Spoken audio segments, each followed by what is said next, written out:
ଆଲୋଲୋଲୋ ଇଏ କ'ଣ ହେଲା ଜାଣିଛନ୍ତି ସାଙ୍ଗମାନେ ବାତ୍ୟା ଆସୁଛି ପରା। ସେଇ ଖୁସିରେ ଆଣି ଆସିଥିଲି ମୁଁ ଫୁଲ ତିଆରି କରିବାକୁ ସଜର ମାଳ। ବାତ୍ୟାକୁ କରିବାର ପୁଣି ଅଛି ପରା ସ୍ୱାଗତମ। ଏଠି କହୁଥିଲା ଲଞ୍ଚର ପ୍ରିପାରେସନ୍ ଆଉ ମୁଁ ବସି ଯାଇଥିଲି ଠାକୁରଙ୍କ ଘରେ ଜପିବାକୁ ରାମ ନାମ।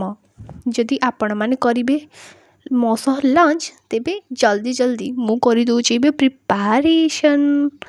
କଥାରେ ଅଛି ବୃକ୍ଷ ହିଁ ଜୀବନ, ସେଥିପାଇଁ କେବେ ତାକୁ କରିବେନି ପରା ହିନିମାନ। ଜାଣିଛନ୍ତି ଯେବେ ଆସିଥିଲା ବାତ୍ୟା ତିତିଲି ମୋ ମନ ହେଉଥିଲା ଖାଲି ଖିଲି ଖିଲି, ମୋ ନିଜ ନାଁଟା ତ ସେଥିପାଇଁ। ଏଠି ମୁଁ କରୁଥିଲି ବାତ୍ୟାର ଅବଜରଭେସନ୍ ଜଣାଇବା ପାଇଁ ପବନର ବେଗ।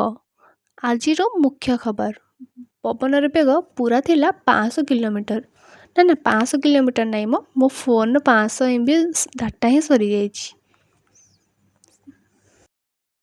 ପେନ୍ ହେଇଗଲା ଚୋରି, ମୁଁ ମିଳିଲେ ତ ଆପଣମାନଙ୍କୁ କହିବି କିଏ ହେଉଛି ସେ ଚୋର। ଜଲ୍ଦି